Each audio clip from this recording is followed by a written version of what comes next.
Gente, boa tarde a todas, a todos. É com imensa alegria que eu dou as boas-vindas a essa sessão, já a segunda do dia, né, da nossa programação de comemoração e de debate dos 50 anos dos nossos programas de pós-graduação em Ciência Política e em Sociologia. E temos agora, depois da mesa da manhã dedicada à concepção e aos eixos temáticos e às linhas de pesquisas do programa de Ciência Política, uma mesa dedicada ao programa de Sociologia, né?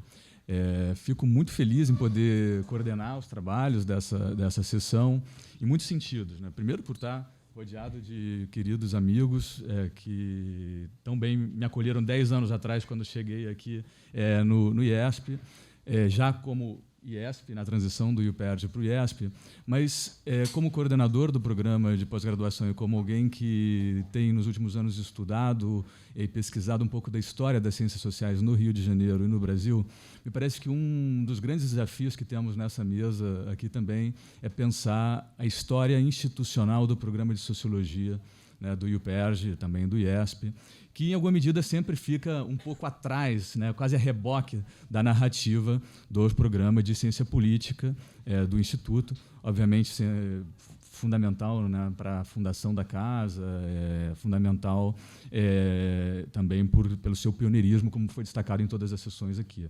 Mas certo é que, inclusive na produção da história das ciências sociais brasileiras e na produção sobre essa casa aqui, né, há muitos trabalhos sobre figuras, colegas, intelectuais, pesquisadores do programa de Sociologia individualmente, a contribuição do Simão Schwartzman, a contribuição do Machado, a contribuição da Alicia Valadares, a contribuição da Elisa, a contribuição do Zé Maurício, a contribuição da Adalberto, a contribuição de vários outros colegas, como Werneck Viana e outros que passaram por aqui, mas praticamente inexistente uma narrativa mais institucional sobre o programa de Sociologia como um todo, né? E fato é que o programa de Sociologia nasceu um pouco mais tarde que o programa de Ciência Política, alguns anos depois, num contexto um pouco diferente. Claro que no caso do programa de Ciência Política já existia e era contemporâneo de fato ao programa da UFMG, do DCP da Universidade Federal de Minas Gerais. No caso da Sociologia já existia uma pós-graduação, né, relativamente, não consolidada, mas que já tinha caminhado bastante em São Paulo, na Escola de Sociologia e Política, depois também na USP. O Fernando Henrique Cardoso, por exemplo, foi a primeira pessoa a defender uma dissertação de mestrado na USP em 53. Né? Então, bom, esse quadro, para além de certas outras considerações mais contextuais e conjunturais, inclusive, sobre a perseguição à sociologia e outros temas próprios, né, do enrijecimento do regime pós-68, né, levaram, eu acho, que o programa de Sociologia também ficasse, a narrativa institucional sobre o programa de Sociologia ficasse um pouco apagada, né. Ontem, me parece que com a fala de Neuma tivemos uma bela oportunidade de contextualizar um pouco a construção e a fundação do programa de Sociologia, né, no antigo IUPERJ. Eu queria, antes de apresentar a mesa e ceder as palavras, fazer algumas considerações muito rápidas sobre isso, para enquadrar um pouco o nosso debate aqui, né, que vai ser muito parecido, eu acho, à lógica do debate da manhã na ciência política, onde a ideia era pensar as permanências, né, continuidades, mas também inovações, também diferenças das linhas de pesquisas que foram criadas lá atrás, quando o programa de pós-graduação em Sociologia fora fundado, né, no começo dos anos 70. Né. Acho que o programa de Sociologia do IUPERJ, então IUPERJ, não teria sido fundado sem dois brokers importantes. Um que levou, de fato, muitos colegas a estudarem nos Estados Unidos, e o nome dessa pessoa é Glaucio Soares, que não era professor dessa casa, mas tinha um papel fundamental na sociologia latino-americana à época, como diretor da Flaxo, no Chile. O Glaucio Soares foi o primeiro diretor da Flaxo no Chile. E com esse... Fundou a LACIP depois, mas naquele momento, já no final dos anos 50, começo dos anos 60, Glaucio Soares tinha um papel bastante destacado na sociologia latino-americana e redes e laços fundamentais também com os Estados Unidos, sobretudo com Joseph Cao, que foi o orientador do Glaucio, mas também depois foi, não casualmente, orientador da Neuma, que, com muitas bolsas, levaram vários estudantes brasileiros para os Estados Unidos, e isso também é algo que nossos programas têm em comum. Nossos fundadores também fizeram seus doutorados nos Estados Unidos. O Glaucio teve esse papel central de mediação para levar vários dos fundadores do nosso programa, antes dele ser fundado, inclusive em alguns casos, né, para os Estados Unidos, e Vanderlei Guilherme dos Santos é a outra pessoa fundamental na mediação, no sentido da volta de muitos desses intelectuais, pesquisadores que estavam fazendo, alguns, inclusive, terminado. A Neuma ontem bem relatou isso, ela terminou a tese dela em 69, ou seja, em 69 ela já era doutora em sociologia, né? E, nesse sentido, muitas das mediações para trazerem essas pessoas para a criação do programa de sociologia foram mediações importantes do Vanderlei, inclusive de colegas latino-americanos que compuseram o quadro do programa de sociologia desde seus inícios, como Fernando Uricoechea e Carlos Azenbaum, né? Para além desse contexto de mediações de idas e voltas, né, de quem vai, de quem volta, depois das suas formações, existia um contexto das ciências sociais no Rio de Janeiro, onde, obviamente, a diferença da ciência política, já haviam alguns avanços, ao menos em termos formativos, mas não de pesquisa em sociologia. Boa parte dos nossos professores fundadores da sociologia estudaram, quase todos eles, na PUC. A PUC Rio criou seu departamento de sociologia em 1954. Tá? Foi na PUC onde quase todos os fundadores do programa de sociologia, alguns antropólogos também, sobretudo do Museu Nacional, estudaram. Ali havia um ambiente de formação em sociologia, caráter interdisciplinar, mas muitos dos nossos fundadores na sociologia, de fato, vieram, né, da PUC, dessa formação na licenciatura, na graduação na PUC. Alguns tiveram algumas pequenas passagens também pela Faculdade Nacional de Filosofia, mas um outro centro muito importante à época, esse sim, já não de ensino, mas de pesquisa, que marcou parte dos nossos fundadores, foi o Centro Latino-Americano de Pesquisa em Ciências Sociais, o CLAPES, que foi fundado aqui no Rio de Janeiro em 1957 por iniciativa da Unesco. Esse centro foi uma espécie de laboratório de pesquisa para uma geração de pesquisadores. Hoje, talvez vocês conheçam muitos deles, né? Por exemplo, Luiz Antônio Machado da Silva, Otávio Velho, Moacir Palmeira, Neuma Guiar, Lícia Varadares, todos tiveram suas primeiras experiências de pesquisa no Centro Latino-Americano de Pesquisa em Ciências Sociais, que funcionava também aqui em Botafogo. Tá? Do Centro Latino-Americano, né, essa formação já em pesquisa, muitas delas em estratificação social, em desigualdade, e, sobretudo, na ideia de ter uma sociologia empírica, né, que contrastasse, de fato, com o que estava sendo feito antes, né, em boa parte do país, né, marcou muito a identidade dos nossos fundadores na sociologia. Neuma Guiar foi uma delas, né, Edmundo Campos Coelho, outro, Luiz Antônio Machado também, Carlos Azenbaum, Fernando Uricoechea, Nelson do Valle. Equipe fundadora do programa de sociologia do UPERJ, alguns deles, como Nelson, tinham terminado o mestrado em economia, mas já davam aula também de métodos quantitativos, inclusive para a turma da ciência política, né? Tinha uma passagem ali, um trânsito já inicial entre sociologia e ciência política muito interessante, mas esse grupo que, de fato, arranca e funda, né, a pós-graduação em sociologia como um grupo, também marca, em alguma medida, as senhas de identidade do que hoje são e continua sendo o programa de sociologia do IESP. Né? Me parece que há, talvez, 3 ou 4 vocações daquele momento fundacional que continuam sendo importantes para nos pensarmos institucionalmente como um programa de sociologia. Né? Uma primeira vocação é uma vocação pública.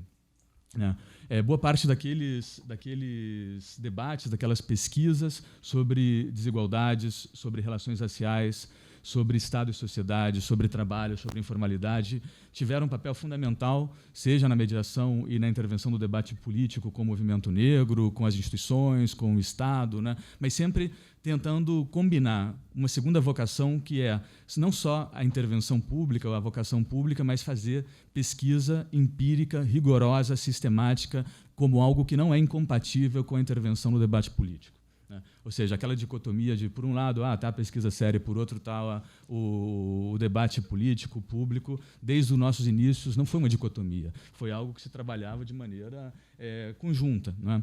Havia também uma vocação latino-americana, ou latino-americanista, no nosso programa inicialmente, não só porque tínhamos dois não brasileiros, um procedente da Argentina, outro da Colômbia, mas porque os próprios temas que trabalhavam os nossos fundadores estavam conectados a uma agenda latino-americana, não só pelo CLAPEX, mas também pelo momento do debate histórico e sociológico que trouxeram essa marca, essa carga de maneira muito importante para o Instituto. Por outro lado, há outra vocação, que é uma vocação, me parece, interdisciplinar, de pensar a sociologia sempre em contato com a política e sempre em contato com a antropologia. Não éramos um programa de ciências sociais, as fronteiras estavam mais ou menos definidas, mas a sociologia no UPERJ sempre foi pensada numa relação estreita com a política e também no início com a antropologia, fortemente com a antropologia, no trabalho também do Machado, da Neuma, de outros. Isso depois foi focando mais na política do que na antropologia, mas essa marca era uma marca importante dos inícios do nosso programa. Então, boa parte das linhas de pesquisas que nós temos hoje, estratificação e desigualdades, sociologia urbana, sociologia política e teoria e pensamento social, eram linhas que já estavam ali no germen da fundação do programa, né? Sobre isso que nós vamos falar hoje, né?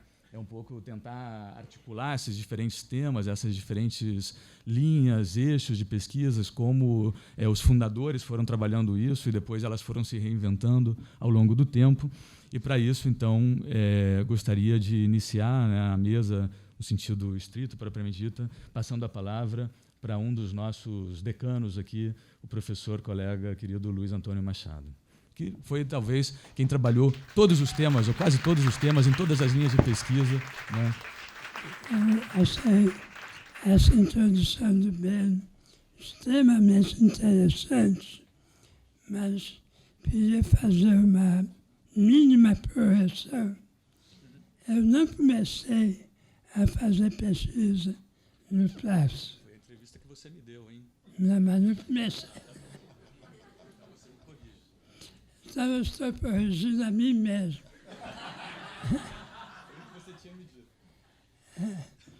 Eu não comecei fazendo pesquisa no Plástico. Eu já tinha mais ou menos uns 5 ou 6 anos de pesquisa em instituições do governo do Estado. Quer dizer, eu já tinha uma certa experiência de pesquisa quando eu fui estudar no Museu Nacional e, por isso, ao mesmo tempo, me tornei um pesquisador do Centro Latino-Americano. Mas minha história profissional, não sei se lamentavelmente, é anterior à minha participação no Centro.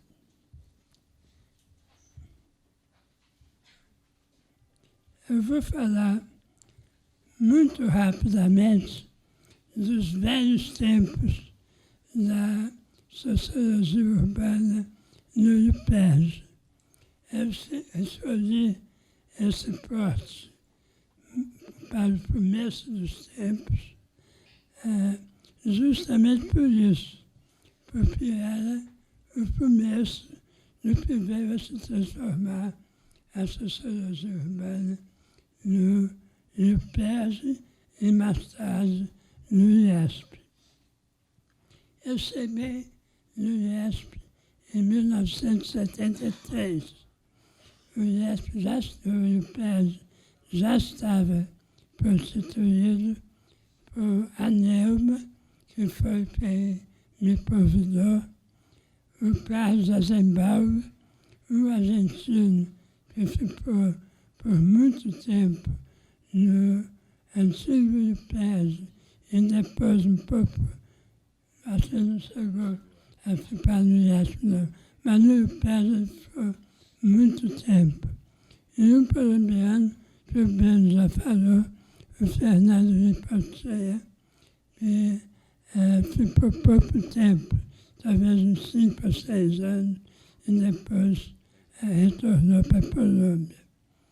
E brasileiro, além de mim, já tinha, quando eu entrei, o Edmundo Campos, que era um professor de Minas, que veio para o Brasil e acolheu toda a leva de mineiros que veio para estudar no IUPES, estudar e fazer pesquisa no IUPES.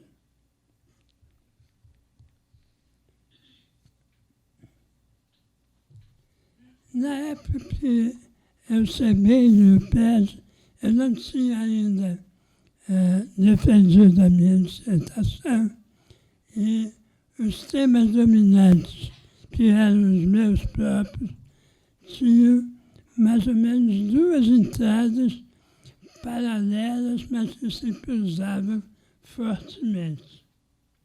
Uma delas era a crítica da antiga teoria da marginalidade, que era uma espécie de apêndice negativo da sociologia do desenvolvimento.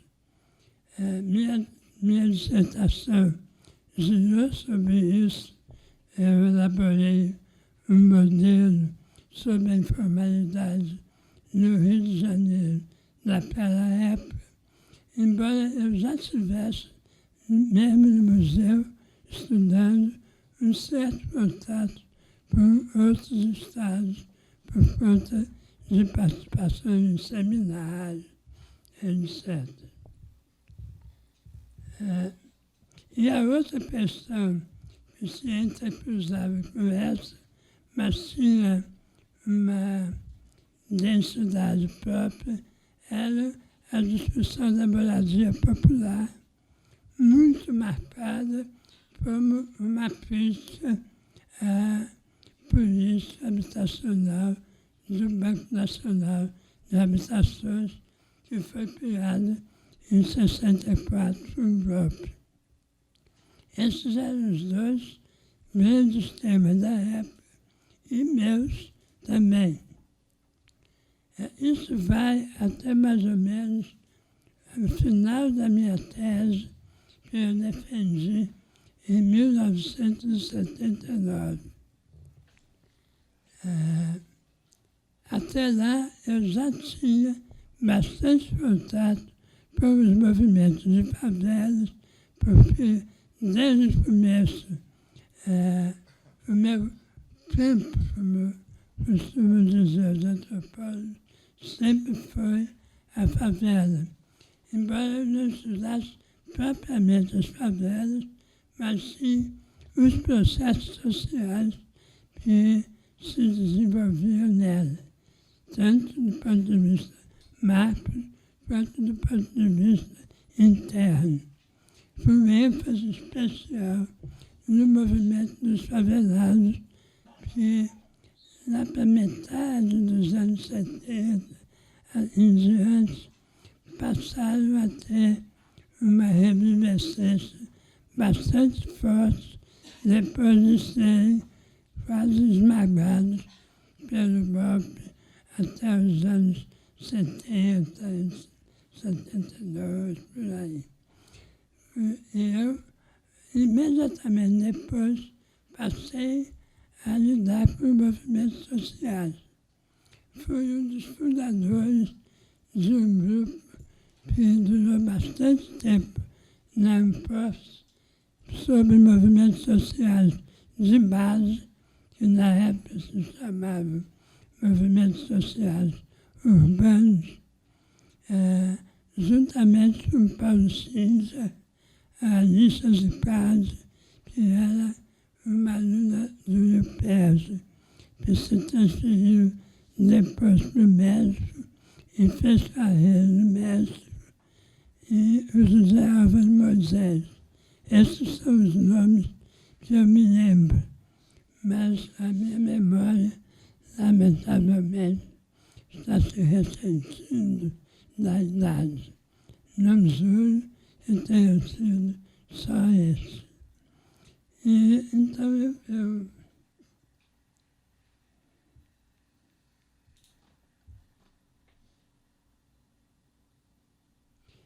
esse grupo da imposto foi extremamente importante para dar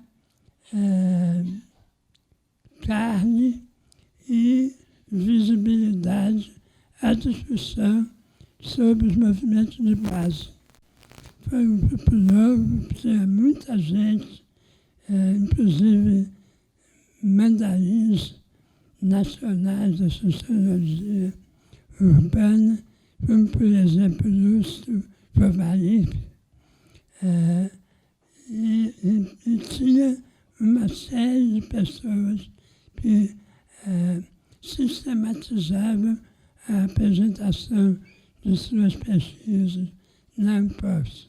Foi um grupo, na época em que existiu, relativamente importante, embora a maioria dos colegas do grupo considerasse o grupo como portador de matemática meio marginal.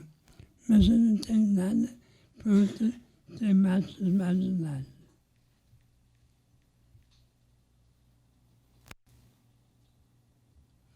No começo dos anos 80, se eu não me engano, quando eu já estava envolvido muito fortemente com os movimentos sociais, chega no IPES, eu creio que é por vice da Neuma também, mas inclusive por minha indicação, a Lícia Valadares, que aí sim constituiu uma área de estudos urbanos especificamente digna desse nome. A Lícia estudava as cidades e os processos de urbanização diretamente.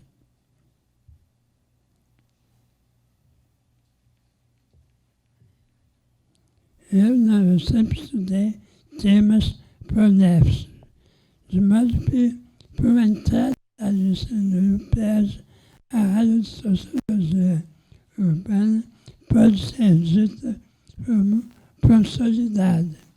Isso foi no começo dos anos 80. Eu ia parar por aqui e dizer que o resto é história recente, mas vou dizer mais um par de comentários. A partir mais ou menos de meados dos anos 80, 1980, eu comecei a trabalhar por um tema da violência. De uma certa maneira, eu fui empurrado para esse tema por conta da dificuldade que o tráfico de drogas, por uma introdução forte da cocaína, passou a ser um empecilho marcado para as atividades de mobilização interna por parte das lideranças faveladas concentradas nas associações de moradores. O trabalho deles ficou extremamente prejudicado por conta da visibilidade pública, política e local do tráfico de drogas, o que me levou a me interessar pelo tema da violência que estava marcadamente relacionado ao tráfico de drogas e à repressão policial. E eu comecei a trabalhar com esse tema, acho que eu não tenho certeza, mas acho que eu escrevi um dos primeiros trabalhos específicos sobre violência urbana.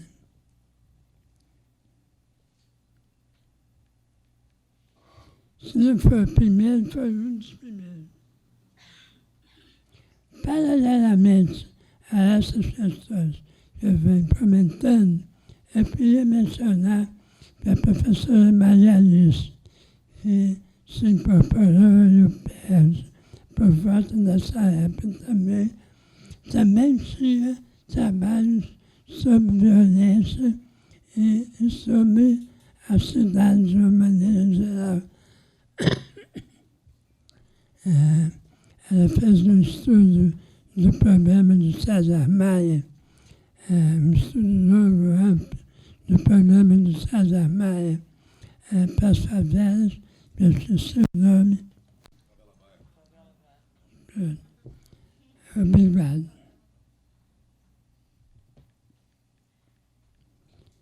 A professora Maria Alice e também o professor José Murilo de Carvalho, que era da ciência política, mas também trabalhou com esse tema. Mas nenhum dos dois fazia parte da área central da sociologia urbana. Eles tinham estudos ligados a problemas urbanos, mas não eram propriamente cientistas sociais voltados para os processos que ocorriam na cidade. Um comentário interessante ou lamentável, dependendo do ponto de vista, é que a conexão entre a violência urbana e a violência rural é muito, muito, muito escassamente analisada até os dias de hoje. Existem trabalhos, mas certamente não são o corpo dos trabalhos a respeito da violência. Há uma certa cisão meio esquizofrênica entre essas duas áreas, exceto por um tipo de generalização macro que também está presente atualmente nos estudos urbanos, com o Sam Romanelli e com o Pedro Vilas Boas.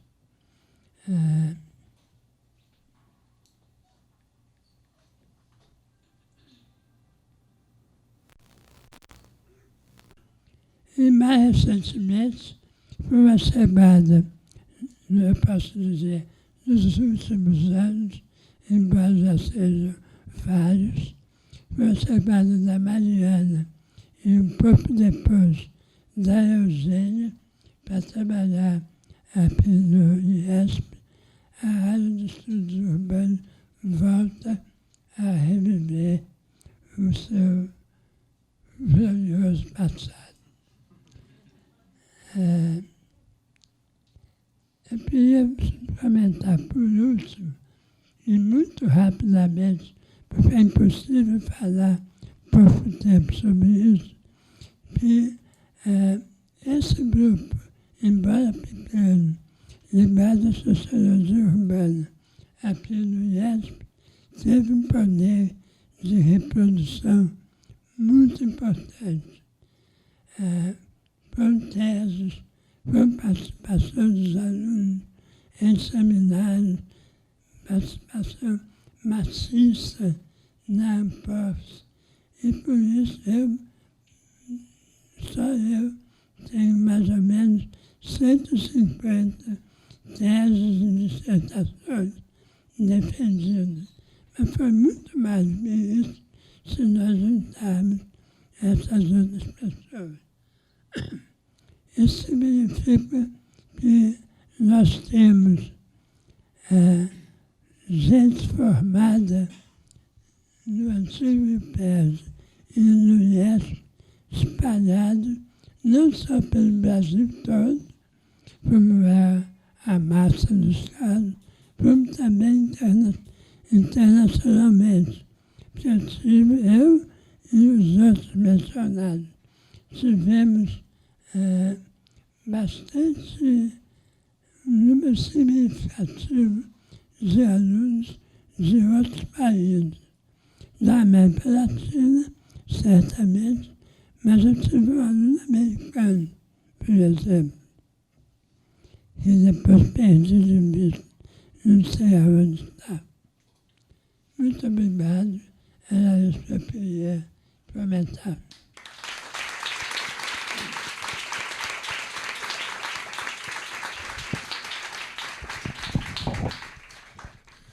Bom, gente, vamos seguir um pouco a mesma lógica da manhã da ciência política, ou seja, as discussões vão ser mais por área temática do que por ordem de entrada, digamos, na casa, senão eu teria que passar a palavra a Elisa. Eu vou passar a palavra para o meu colega amigo Adalberto Cardoso.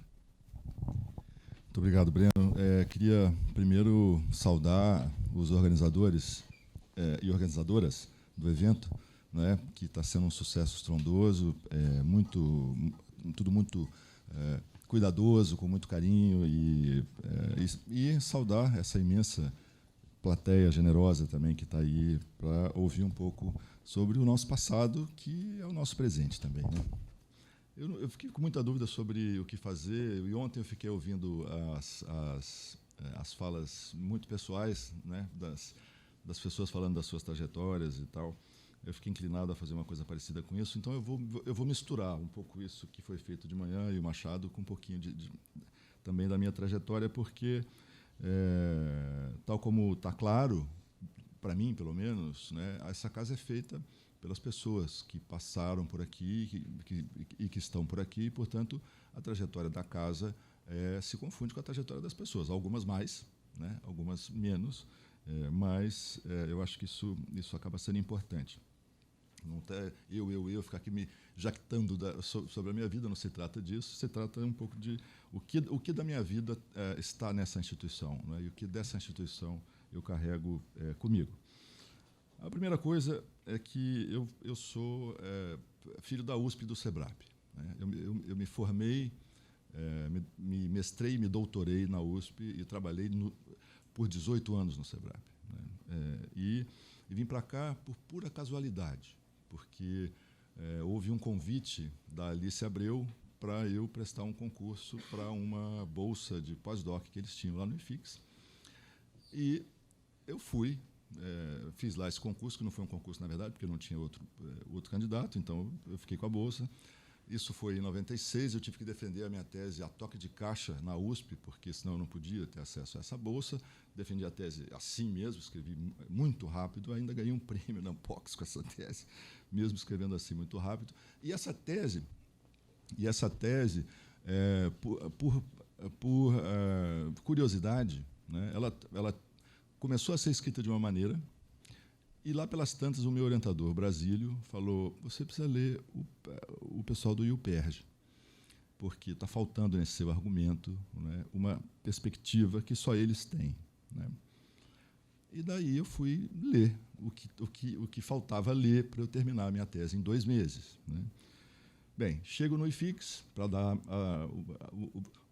o curso de metodologia para a graduação que eu iria dar, dei uma aula e o IFIX entrou em greve. As federais entraram em greve. Isso foi no segundo semestre de 96. E nunca mais voltaram. Não houve segundo semestre de 96 nas universidades federais. Então, eu não dei aula no IFIX. Eu dei essa aula e, no final do ano, houve um concurso para professor do IFIX. E eu prestei esse concurso, né? Maria Regina estava na banca. Eu prestei esse concurso e fiquei em segundo lugar. Não passei. O IUPERJ estava em busca de um professor de sociologia, porque a Neuma tinha ido embora, né? Estava procurando alguém. A Regina comentou que havia um candidato lá, paulista, mas tem aqui o perfil, né, e tal. E era o Renato Lessa, que era o diretor na época, a Maria Alice era a coordenadora do programa, e o Renato Lessa me chamou.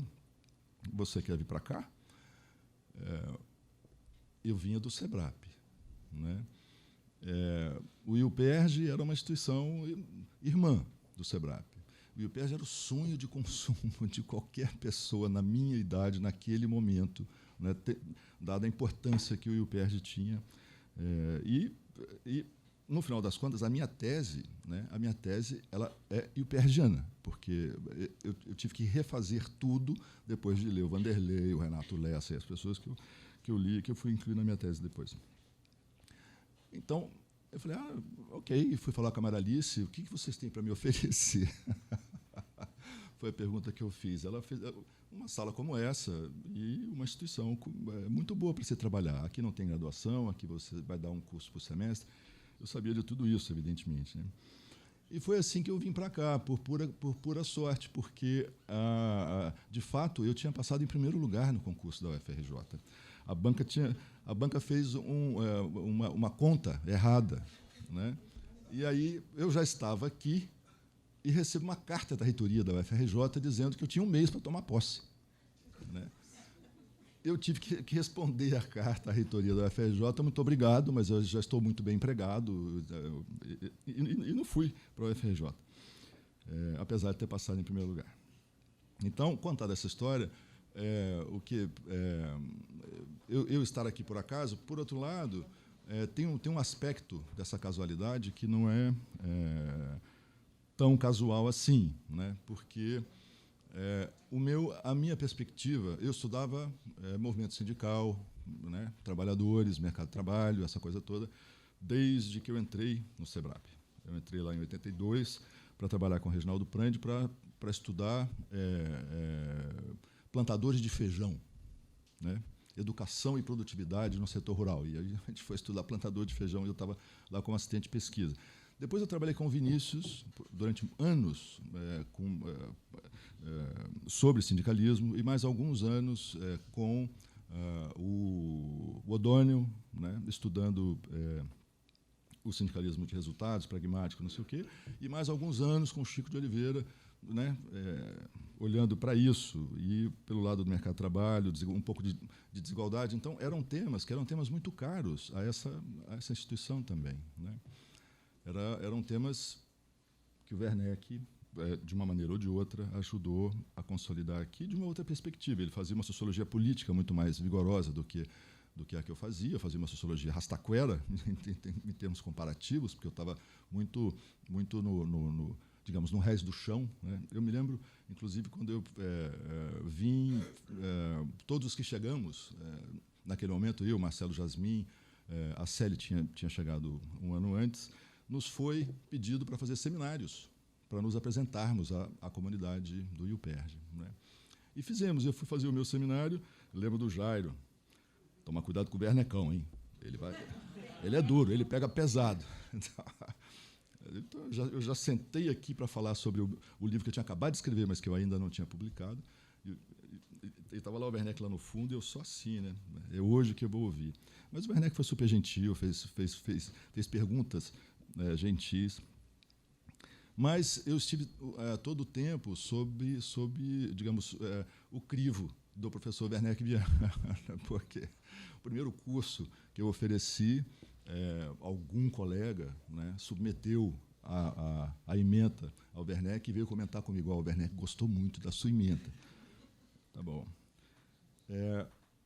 É claro que eu estou falando isso do Werneck porque ele foi a pessoa, né, responsável pela consolidação de uma área de sociologia política do trabalho, digamos assim, aqui no Instituto, e que eu me considero, de um modo ou de outro, herdeiro dessa tradição. Ainda que eu não tenha, de modo algum, uma abordagem parecida à do Werneck, pelo contrário, eu sou muito crítico em relação a várias coisas, sobretudo a questão, a percepção dele do corporativismo no Brasil, do papel do Estado como o elemento de desorganização da classe operária, de desestruturação de um possível movimento sindical autônomo, e etc. Eu escrevi o contrário disso, né, ao longo da minha trajetória.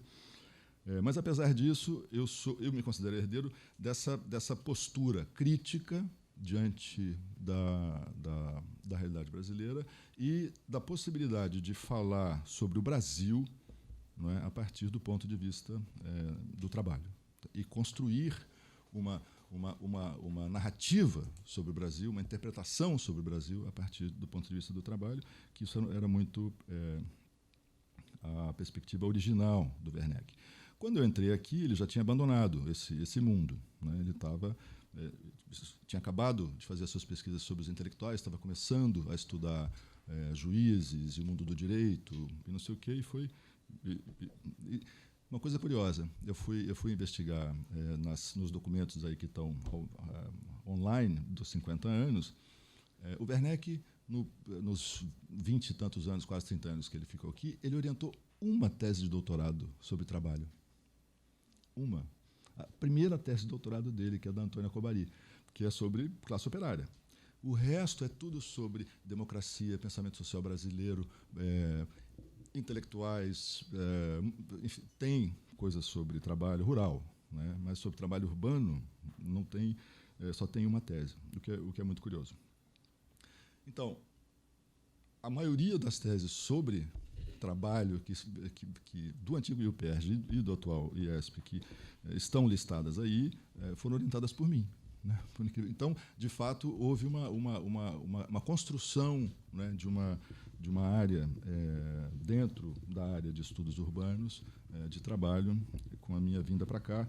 Então, por isso que eu digo, de alguma maneira, né, a trajetória pessoal acaba tendo impacto no que acaba se constituindo na própria instituição. Então, eu me sinto um pouco responsável, né, para o bem ou para o mal, os meus orientandos aqui digam, pelo que temos hoje aí. Uma coisa importante, né, dessa área aqui no IUPERJ, a primeira tese defendida nessa área foi a tese da Ângela de Castro Gomes, que foi orientada pelo Vanderlei, né, e é uma tese revolucionária do ponto de vista da interpretação que se tinha no Brasil exatamente sobre o Vargas e o seu papel na cooptação, desorganização, destruição e etc. do movimento operário, né? E a tese da Ângela, que é uma tese com a qual eu dialogo também criticamente, a ideia de que houve ali um pacto implícito entre classe operária e liderança política. E essa tese ela entrou num início de revisão historiográfica sobre o pré-64, que vem até hoje, né?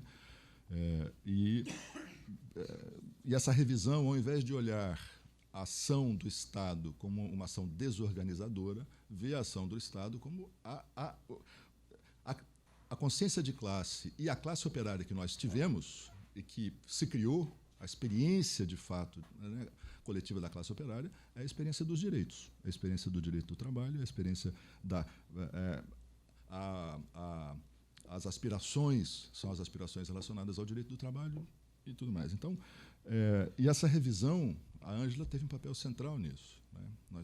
Nós podemos dizer que essa área tem, na tese dela, um divisor de águas.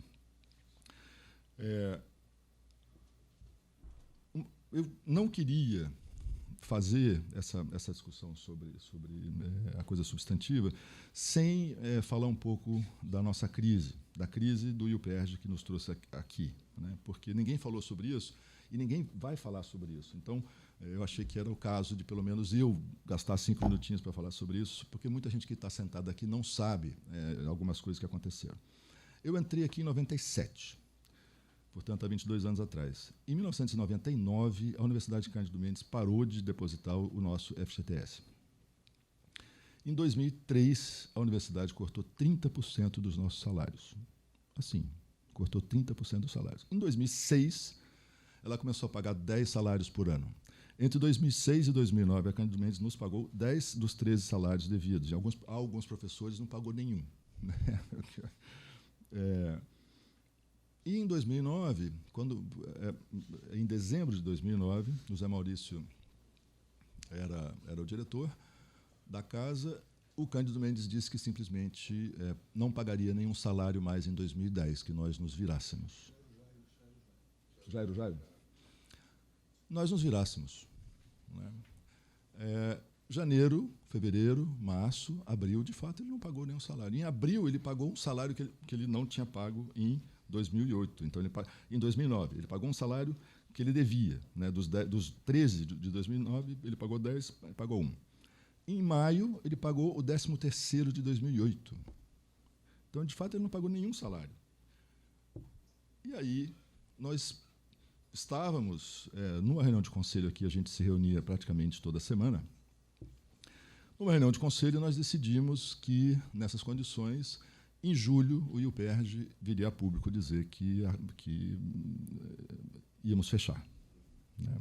Nós tomamos essa decisão, que em julho a gente informaria o Brasil de que o IUPERJ ia fechar.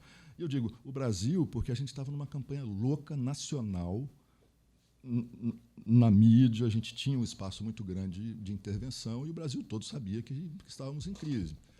A ponto de alguém dizer ao Luiz, mas você vai prestar concurso lá naquele coisa? Aquilo está falindo. O Brasil afora sabia que estávamos falindo, né? E aí aconteceu esse milagre dos peixes, né? Que o Jairo, numa conversa com o reitor da UERJ, uma conversa informal, eles estavam almoçando, o reitor da UERJ pegou o telefone e ligou para o governador. Estou aqui com o diretor do IUPERJ, eles decidiram que vão fechar o instituto, e eu queria saber se o Estado não poderia arcar com essa... O governador era o senhor Sérgio Cabral. Ouçam só, o Sérgio Cabral perguntou assim, quanto custa? Essa foi a pergunta. O Veralves, quanto que custa lá a operação de vocês? O Jairo fez contas rápidas e não sei o quê, custa tanto. Pode levar, pode falar para eles que eu levo. Foi assim a história. Não era nem 1% das propriedades. Isso foi no dia... Olha só, isso foi no dia... Ouçam.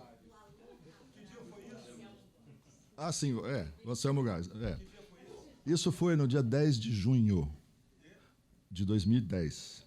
No dia 23 de junho, 13 dias depois, nós estávamos numa solenidade lá no Palácio Laranjeiras com o governador distribuindo 23 bolsas para os professores agora, de alguma coisa que a gente ainda chamava de IUPERJ, mas era IUPEPERJ, vamos mudar para alguma coisa, vamos tentar manter o nome, não sei o quê. E foi assim que nós viemos para a UERJ. Né? Eu queria deixar isso registrado porque nós não estaríamos aqui hoje sem essas figuras, né? Que foram figuras ousadas, que deram passos fora de qualquer... Não há precedentes na história da UERJ do que foi feito. Embora a UERJ tenha sido constituída de unidades que foram sendo agregadas, tudo isso sempre foi feito a partir de uma decisão colegiada qualquer, ou do Conselho Universitário, ou do Conselho de Ensino e Pesquisa. Né? Sempre institutos também estatais. Né? Antes estatais. Não foi o caso. No nosso caso, era um instituto privado, sendo incorporado pela uma universidade pública por obra e graça de um maluco que disse que nós poderíamos. Não estaríamos vivos. É isso aí. É isso, obrigado.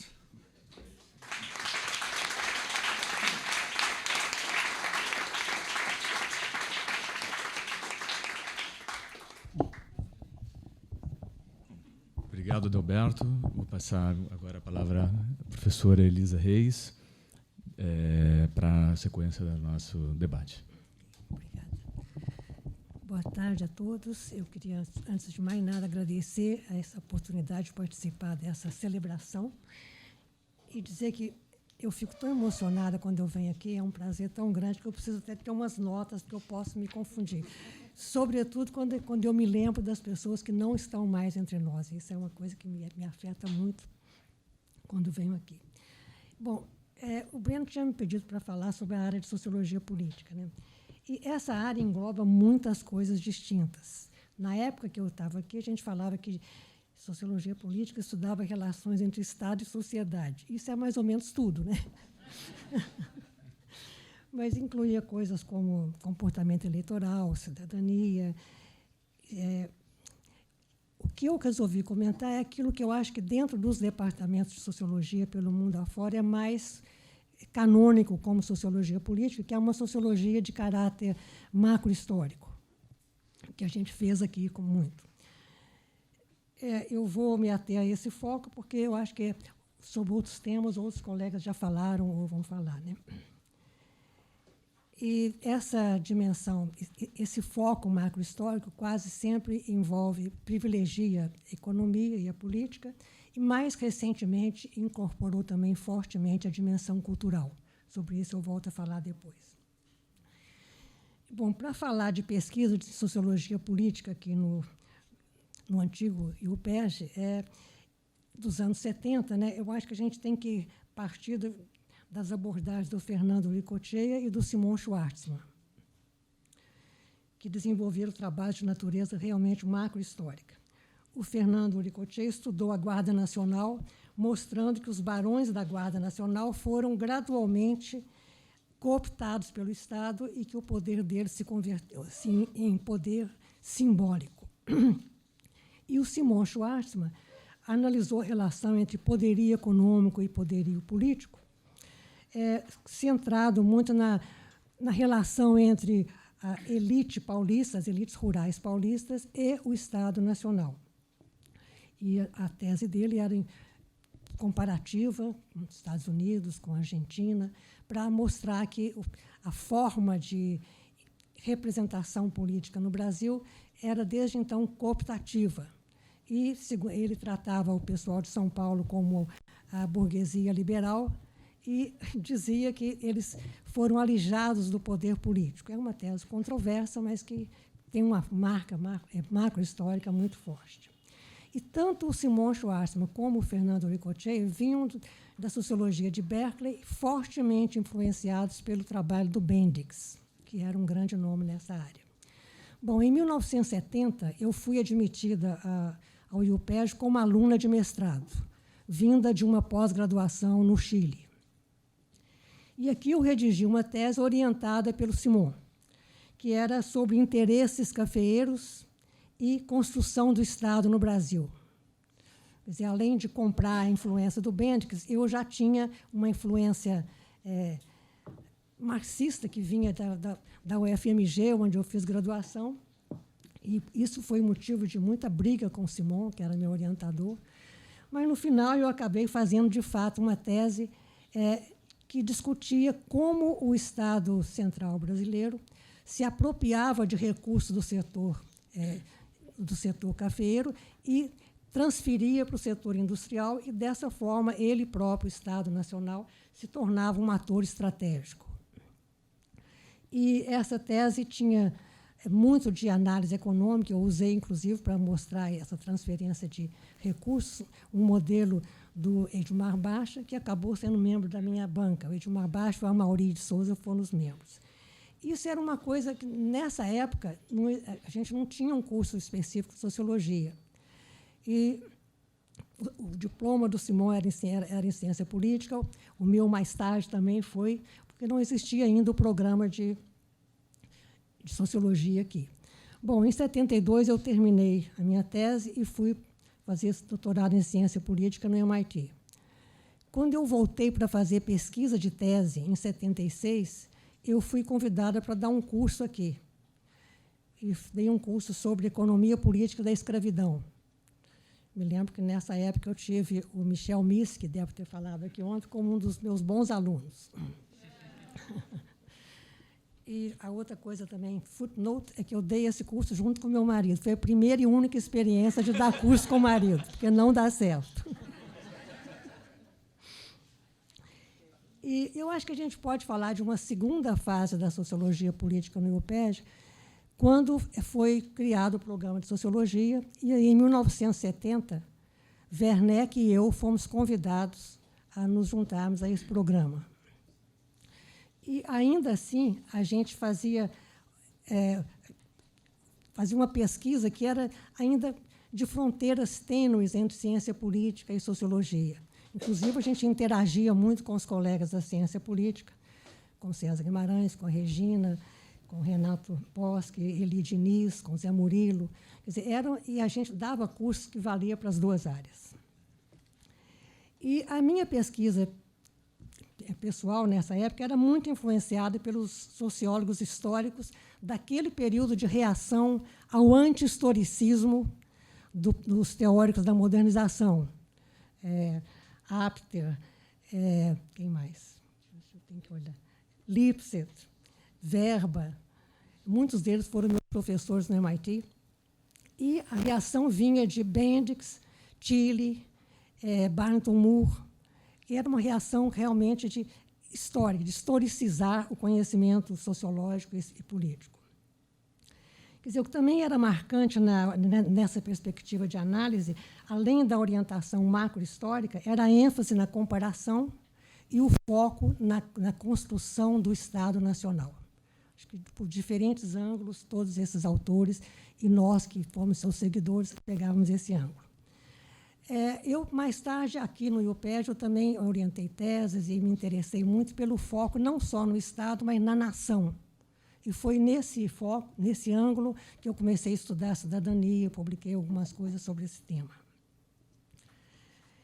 Era curioso, porque, ao estudar a nação, eu comecei a incorporar outros teóricos, muitos deles que eu conheci através de diálogo com os colegas do IUPEG. Isso era uma coisa muito boa, a gente tinha um diálogo muito intenso, dividíamos curso, eu dei curso com Eli Diniz, com Renato Boschi, com Machado, com Werneck, e dividíamos realmente, os dois professores estavam sempre em sala, era uma coisa que fluía muito bem. E aí, nessa época, eu também assimilei muito da preocupação com a dimensão cultural, que vinha de outros analistas da sociologia política, como o Elias, o Dumont e, sobretudo, o John Hall. E, aos poucos, a sociologia política incorporou essa dimensão cultural, que, para o Barrington Moore, por exemplo, era puramente variável dependente. Ele dizia explicitamente que cultura era variável dependente. E nessa época que eu redigi um artigo aqui no IUPEG, que saiu na DAS, que era o Estado-nação como ideologia. Um pouco para dizer que, não, a cultura pode ser variável independente também. E, entre os alunos do IUPEG que eu orientei, eu acho que um dos que mais seguiu nessa trilha da sociologia política, de caráter macrohistórico, foi o Gilberto Horman, que é hoje em dia da Fiocruz, que estudou um movimento sanitarista no Brasil, teve uma tese premiada pela Ampox e, bem recentemente, publicada em inglês. Outra tese interessante aqui foi a do Fábio Faria, que estudou recrutamento militar no Império e na República Velha. Também lembro que a Maria das Dores Campos Machado, que estudou a participação da Igreja em movimentos sociais ao longo da história. E, já para falar de fases diferentes, bem no final da minha estadia no IUPEG, a Carmen Midalha pesquisou política social no Uruguai com foco nessa interação entre economia e política. Outra linha de pesquisa que eu destacaria, que foi desenvolvida por diversos de nós aqui no IUPEG, era sobre a perspectiva da democratização. O survey que nós realizamos em 2003, eu acho que era um bom exemplo disso. Era um exemplo de uma pesquisa em sociologia política que tinha diversas entradas. A gente fez um pool para poder fazer o survey e cada um tinha interesses específicos. Eram Regina Soares, Renato Boschi, Eli Diniz, Zairo Chebub e eu.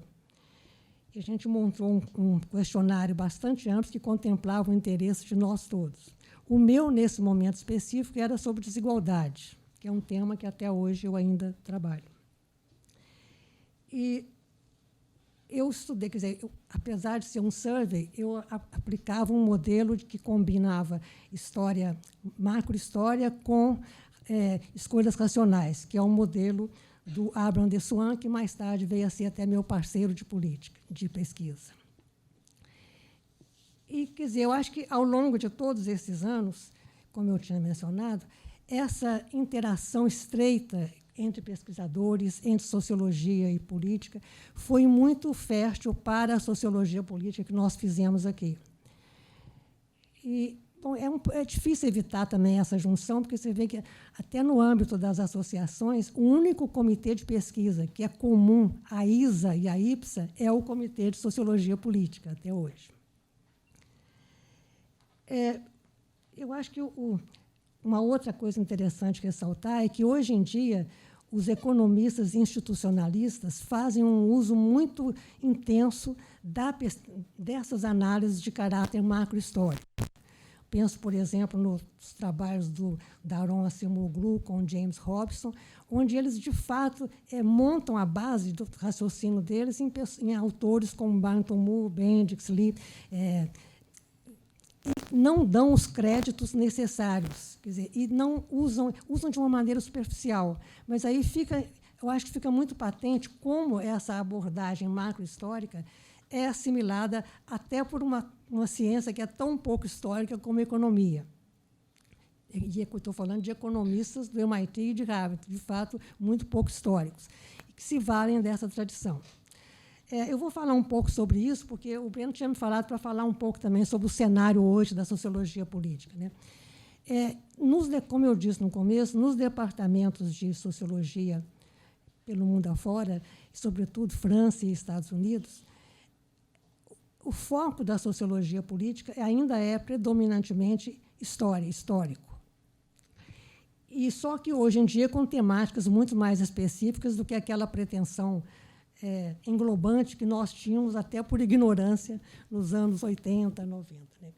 Então, eu lembro, por exemplo, alguns trabalhos muito interessantes que têm sido feitos nessa linha, como o da Greta Kipner, que estuda as origens políticas da ascensão do capital financeiro. Quer dizer, é um tema muito mais específico do que o que a gente usava no passado, mas ainda com as características claras de análise comparativa macrohistórica.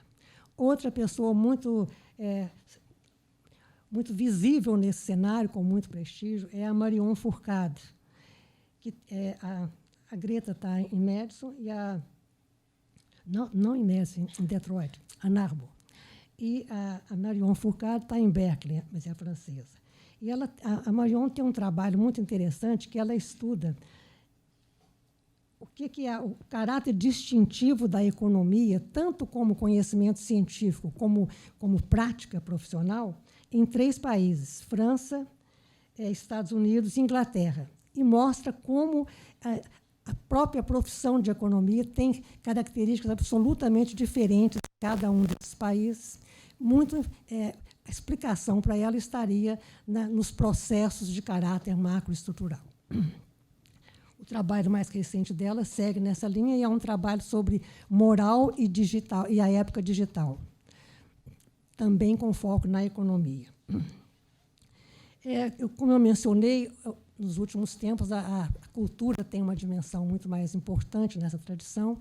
E aqui, como exemplo, eu lembro o trabalho da Mabel Berezin, que é de Cornell, e que tem um trabalho sobre a construção do fascismo na cultura política da Itália entre as 2 guerras, que também é um trabalho comparativo e muito interessante. Eu acho que, para falar de sociologia política hoje, não há como ignorar um nome que, para mim, é o marxista mais brilhante atual, que é o Wolfgang Streeck, e que ele analisa, dentro da tradição marxista, ele restaura a economia política como um foco, como um objeto legítimo da sociologia política. E tem, inclusive, uma preocupação com intervenção prática muito grande. Eu acho muito engraçado que ele tem um artigo em que ele fala o seguinte: os sociólogos passam o tempo todo falando de sociologia pública, mas eu só vejo eles falando entre eles próprios. Então, onde é que está o público? E eu acho que esse trabalho dele é um trabalho que tem tido repercussão muito grande e que eu noto que, mais e mais, a sociologia política se volta para temas econômicos que estavam bastante descuidados na área de sociologia.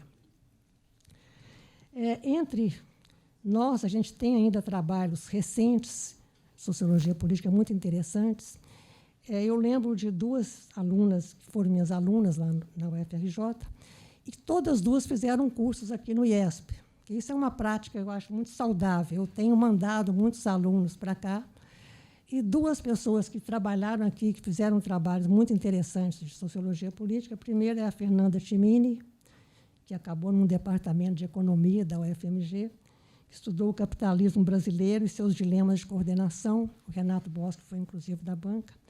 E a segunda é a Luciana Souza Leão, que fez comigo uma tese estudando também os dilemas das variações de capitalismo, e que depois foi para a Colômbia, acabou de ter 2 prêmios da American Sociological Association pelo trabalho dela sobre uma comparação histórica entre política pública no México e no Brasil.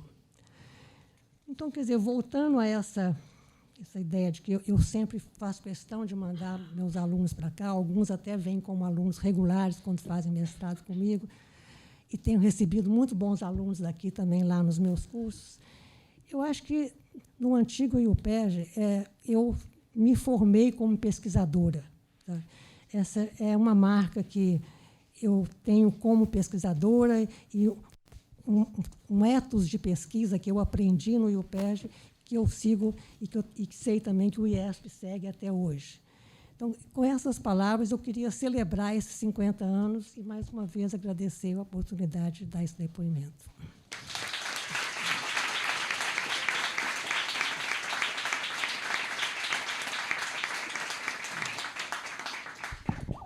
Queria agradecer muito a Elisa pela fala.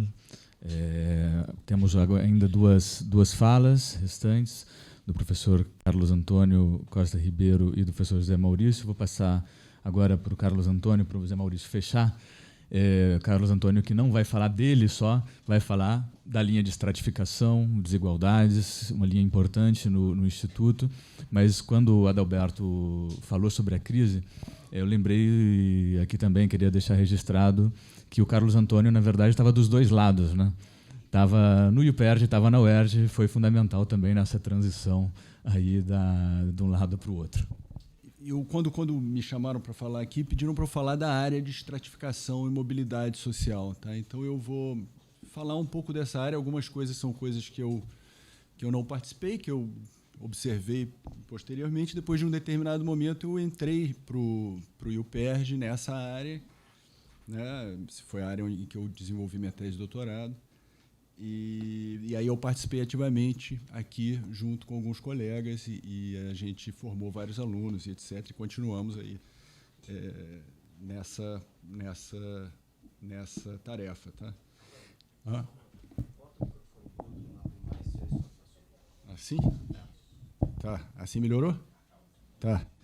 Bom, então eu acho que assim, essa área de estratificação e mobilidade social, ela é uma área muito importante dentro da sociologia, né? Por vezes, eu lembro uma vez que eu fui a um seminário, muitos anos atrás, no IFIX, e o Vanderlei estava falando, ele falava assim, na área de ciência política, o tema central é partidos políticos, na antropologia é parentesco e na sociologia é estratificação social.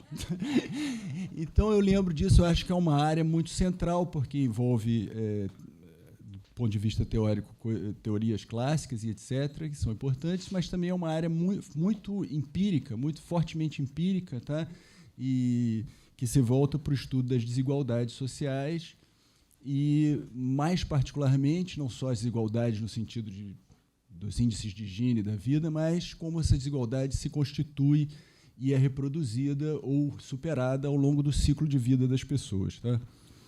E essa área aqui no IUPERJ foi desenvolvida, eu acho que tinha algumas pessoas que trabalhavam com isso, o próprio Glaucio trabalhou com isso, embora não tenha estado aqui, a Neuma trabalhou com estratificação, no que diz respeito a gênero, principalmente, trabalho, mas foi o trabalho do Carlos Rasenbaum e do Nelson do Vale Silva, trabalhando juntos aqui, que constituiu de forma mais consistente essa área ao longo do tempo. Teve muitas, por exemplo, com a Elisa, teve muitas interações com esse grupo, né, também.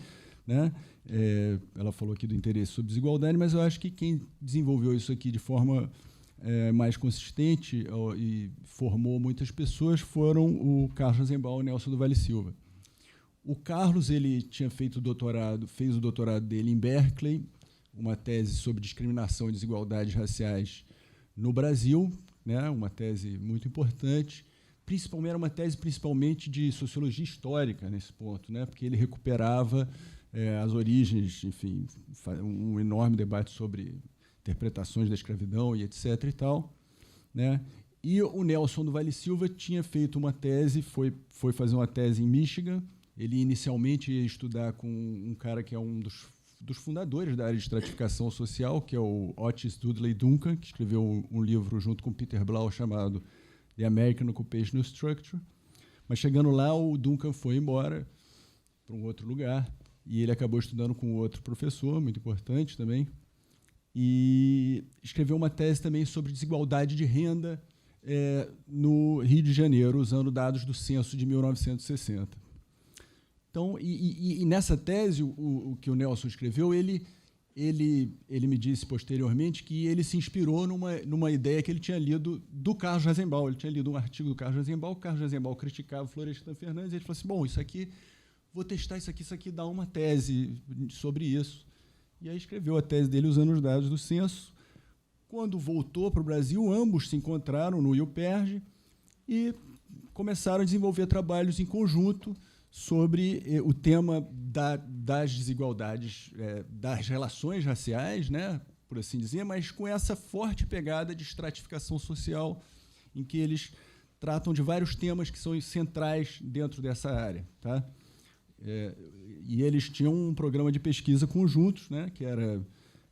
às vezes escreviam juntos, às vezes combinavam, você escreve sobre aquilo, eu escrevo sobre isso, e foram produzindo uma série de trabalhos que são muito importantes sobre desigualdades raciais no Brasil. Uma coisa que foi central para o desenvolvimento desses trabalhos, né, na minha interpretação, enfim, obviamente, tá, é o fato de que quando eles chegaram aqui, acho que deve ter sido início da década de 80, acho que o primeiro artigo que eles escrevem junto foi publicado em 81, 82, se não me engano, havia a disponibilidade de bancos de dados fantásticos, né? O IBGE estava coletando dados, começou a coletar pesquisas domiciliares em 1973. Tá? Até então, a gente não tinha dados populacionais de qualidade, tá? Tinha os censos, mas não tinha os microdados. A partir da década em 73 foi a primeira PNAD nacional, que é a Pesquisa Nacional por Amostragem Domiciliar. Tá? Em 76 houve uma outra pesquisa que foi muito importante para o estudo das relações raciais, porque foi uma pesquisa em que se fez um módulo específico para estudar a questão racial. Tá? E o Carlos e Nelson usaram esses dados, então eles tinham interesses em comum, tá? Tinham uma capacidade metodológica para tratar daqueles bancos de dados, né? Estatística, que era fundamental para fazer essa pesquisa, e haviam os dados que não existiam antes, né? Dados domiciliares, né, para serem usados. E as PNADs começaram a ser coletadas, então, a partir da década de 80, todos os anos. Tá? E eles, então, usaram esses dados para fazer os trabalhos deles e foram...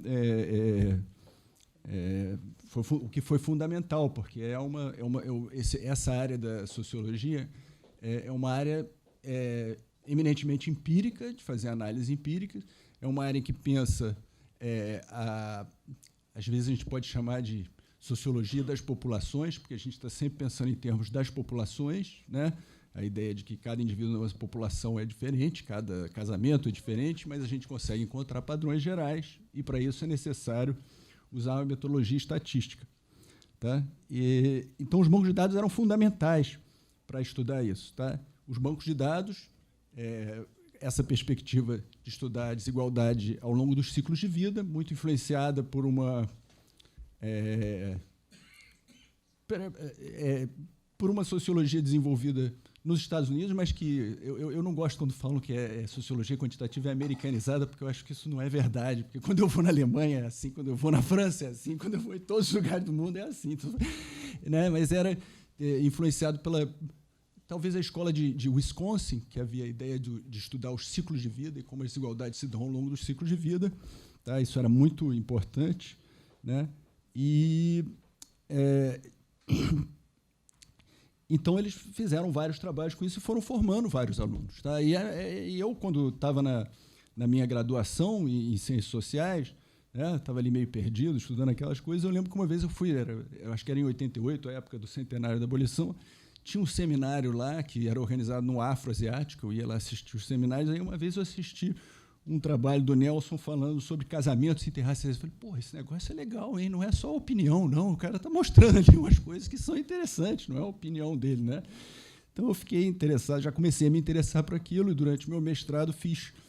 eu fazia todos os cursos de metodologia quantitativa aqui. Tinha uma turminha que a gente fazia todos esses cursos, que incluía... Eu acho que o Fabito participava, às vezes, mas eu lembro do Leandro Piquet Carneiro, da Célia Scalon. Tinha um rapaz que era aluno da Elisa, que eu esqueci, que fazia todos os cursos com a gente também. Então, eu fui me aproximando dessa área. Tá? Já nessa época, embora eu estivesse lá no IFIX, eu não era aluno do IUPERJ, né? Eu vim aqui fazer os cursos de metodologia e usar os computadores ali embaixo com a Ana Caiô. Mas eu comecei a me interessar por isso, e essa área foi se ficando como uma coisa importante para mim. Eu lembro que a minha dissertação de mestrado, por exemplo, eu fiz no IFIX, mas o Nelson me ajudou. Era uma coisa sobre julgamentos do Tribunal de Júri. Eu já tinha um interesse enorme pela parte quantitativa, e o Nelson me ajudou a fazer algumas coisas ali. Depois essa tese virou um livro, até foi quando eu conheci o Vanderlei, que o Vanderlei estava no comitê editorial lá da editora do FRJ, e ele não gostou da conclusão do livro. Ele adorou a tese, mas não gostou da conclusão. Falou, você tem que mudar essa conclusão. E era o único lugar onde eu citava ele não gostou. Ele falou, não, tira essa parte aí que está tudo errado, você está falando. E eu tirei, enfim, continuei e tal. E o Nelson foi uma espécie de orientador dessa dissertação de mestrado. Depois eu fui estudar nos Estados Unidos e tal, sempre fui muito amigo da Célia Scalon. A gente tinha muito amigo, etc. Fomos para Michigan juntos, fizemos cursos juntos lá, né? E eu depois fui fazer meu doutorado. Quando voltei do meu doutorado, eu já tinha muitas ligações com o IUPERJ, trabalhei um tempo aqui sem ser professor daqui. Eu estava ligado a uma pesquisa que coletava os surveys do International Social Survey Program, era uma coisa assim, junto com a Célia e com o Nelson também. E acabei entrando aqui, posteriormente, em 2006.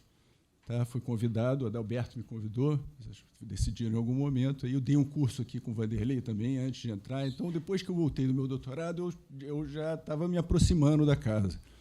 Né? E entrando aqui, trabalhei muito com o Nelson, junto com o Nelson, dividindo cursos. Né? A gente sempre dava os cursos sempre me dividia entre dois cursos, os cursos de metodologia, que eram os cursos de estatística, e cursos de estratificação social. Tá? Os cursos de metodologia, eu acho que na história também do IUPERJ, esses cursos sempre foram dados pela sociologia, mas também a política. Então, havia muita interação entre política e sociologia. Durante alguns momentos da história, mais pessoas da política davam esse curso, em outros momentos, mais pessoas da sociologia. Quando eu entrei aqui, ficou, durante muito tempo, a gente da sociologia dando esses cursos.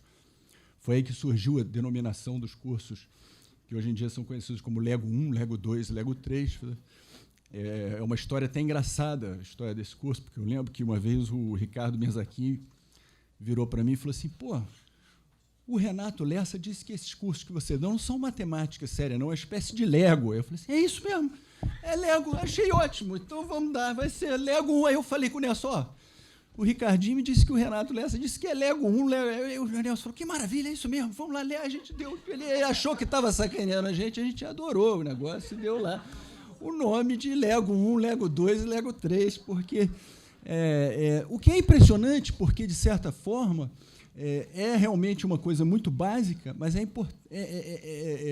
que, obviamente, a metodologia estatística é uma metodologia de estratificação social, ela é a mais quantitativa, que usa mais métodos quantitativos na sociologia até hoje, em todos os lugares. Geralmente, professores que dão aula em área de estratificação social geralmente são aqueles que também dão os cursos de estatística, né? Que tem nos Estados Unidos todos os cursos de pós-graduação em sociologia têm cursos de estatística obrigatório. Então a gente dava esses cursos eles são muito... O que eu ia dizer é que, apesar de ser muito simples, o início ser simples, com aquela pouca coisa a gente pode fazer muita coisa.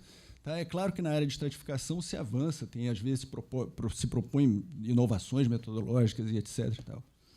Tá? Mas, enfim, esses cursos foram muito importantes. Uma outra coisa que eu acho que, assim, que eu gostaria de mencionar, que eu acho que foi muito importante também, foi que logo que eu cheguei do doutorado e comecei a trabalhar aqui, a gente teve a possibilidade de fazer um grande projeto. O CNPq estava instituindo o que depois veio a ser os INCTs. Era um programa grande que chamava Institutos do Milênio. Tá? E eu não sei bem como foi, o Nelson achava que tinha sido a Elisa que tinha sugerido esse tema, mas tinha um dos temas do CNPq que era estratificação e mobilidade social dos institutos do milênio. O Nelson falou, bom, a gente tem que fazer isso aqui foi desenhado para a gente, né? Então vamos fazer esse. E a gente fez aquele projeto que incluiu várias pessoas, o Adalberto, por exemplo, sempre esteve muito próximo por causa da sociologia do trabalho, ele também sempre está próximo da estratificação também. Então, nessa coisa dos institutos do milênio, a gente fez essa pesquisa e a gente organizou, o que a gente decidiu fazer, eu achei que foi uma coisa muito, muito interessante, porque foi, de fato, uma pesquisa. A gente decidiu fazer um survey nacional, seria um survey domiciliar, cerca de 8 mil domicílios seriam pesquisados, a gente tinha muito dinheiro para fazer pesquisa, né?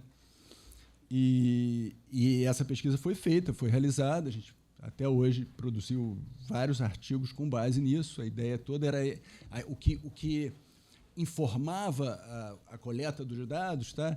Era justamente essa ideia dos ciclos de vida. Então, a gente pegava diferentes fases do ciclo de vida das pessoas e tinha as perguntas tentando, né, ver como a desigualdade se transmitia ao longo dos ciclos de vida das pessoas. Tá? Foi uma pesquisa muito importante que foi finalmente coletada em 2008. Tá? E eu escrevi vários artigos usando esses dados, tá? Porque esses dados a gente desenhou, eles não eram apenas os dados que o IBGE tinha. Então, a gente tinha perguntas específicas, certas coisas que não estão presentes nas pesquisas mais gerais, a gente pôde investigar ali. Bom, eu acho que nesses anos todos a gente também foi formando muitos alunos. Desde que eu estou aqui, né, eu, de certa forma, fui formado pelos professores aqui e ajudei a formar muitos alunos. Eu acho que, hoje em dia, é uma área que sofre um pouco de preconceito dentro das ciências sociais brasileiras, porque existe um preconceito contra a metodologia quantitativa, né, aqui no Brasil. Geralmente chamam a gente de positivistas, né? Assim, eu falo, porra, legal, melhor do que ser negativista, né? Quando você vai dizer, não, bom, eu sou positivista, negativista não, positivista. O que é uma grande bobagem, eu acho, porque, na realidade, a gente não está querendo leis gerais nem nada disso, né? A gente tenta estabelecer padrões gerais. Pelo contrário, a estatística moderna ela é baseada na ideia da variabilidade. O que é importante é a variabilidade, não a média da coisa. Tá? Então, mas foi uma área que eu acho que a gente conseguiu constituir. Eu acho que a gente tem vários alunos que saíram daqui bons. Eu acho que, paralelamente, em outras instituições no Brasil, isso também se desenvolveu. Tem um grupo forte em Minas, depois em Brasília, algumas pessoas ligadas ao IPEA. É uma área que tem muita relação com a área de economia, quando se fala em desigualdades ou de educação, tendo em vista que a educação é algo que está no centro do ciclo de vida das pessoas e define muitas coisas. Né? Então, eu acho que a gente conseguiu constituir uma área. Eu acho que, hoje em dia, a área de estratificação social ela conta com vários pesquisadores muito bem qualificados, formados em vários lugares. Né? Acho que talvez ainda falte um pouco, do ponto de vista da internacionalização, a gente publicar mais fora do Brasil, porque é uma área que isso é possível, porque ela é muito padronizada internacionalmente. Né? Pesquisas sobre estratificação feitas no Brasil têm semelhanças com pesquisas sobre estratificação feitas no Japão, por exemplo, tá? Ou em outros países do mundo. É uma área que tem, vamos dizer assim, conceitos e métodos e mensurações que são muito padronizadas, né, internacionalmente. Tá? Então, eu acho que, enfim, o UPERJ deu uma grande contribuição para isso. Eu diria que a área de estratificação social, de certa forma, dessa maneira mais moderna, né, foi criada no UPERJ, tá, no Brasil, se estabeleceu aqui, mas, embora hoje em dia já esteja em vários outros lugares e com futuro aí promissor, eu acho.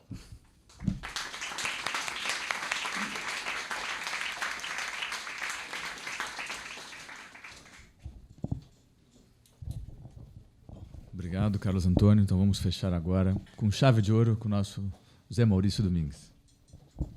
Boa tarde a todos. Bom ver tanta gente aqui conhecida, algumas desconhecidas, mas de qualquer maneira são colegas, estudantes de outros lugares, sei lá. É bom estar aqui também. Depois, no final, vou falar um pouquinho disso, porque não foi fácil, né? A gente está aqui, não foi exatamente um passeio que a gente fez para chegar da crise da UCAM à UERJ, né? Mas o fato é que a gente está comemorando hoje 50 anos. Agradeço o pessoal que organizou o evento, que me convidou para falar um pouco. Eu falo numa situação curiosa, porque eu sou professor aqui, fui diretor da casa, mas eu fui aluno da casa também. Então, eu estudei aqui de 1986 a 1989. Voltei depois como professor visitante em 1997, houve a possibilidade de eu vir trabalhar aqui. Nesse ano eu acabei não vindo, e vim em 2000 definitivamente. Então, nesse sentido, eu acho que eu tenho uma visão, digamos assim, uma certa panorâmica, pelo menos, de um período relativamente longo do funcionamento do UPERJ, porque eu tive, durante 3 anos, um contato, obviamente, estreito com a instituição, e depois retomei esse contato e, de alguma maneira, mantive, nesses intervalos, bastante proximidade com a casa. E, nessa área de sociologia, inclusive, acabei pegando um período que, na verdade, foi bastante intenso, de uma maneira peculiar, e com momentos muito diferentes, mas eu diria que a sociologia, a teoria sociológica, tem nessa casa sempre teve uma acolhida importante. O mestrado era muito diferente quando eu estudei aqui, né? A gente não tinha prazo para defender a dissertação, era tese, como mencionou o Michel Missi ontem, a gente tinha muito mais cursos, saudade, mas nem tanto, porque tinha curso que não acabava mais, né?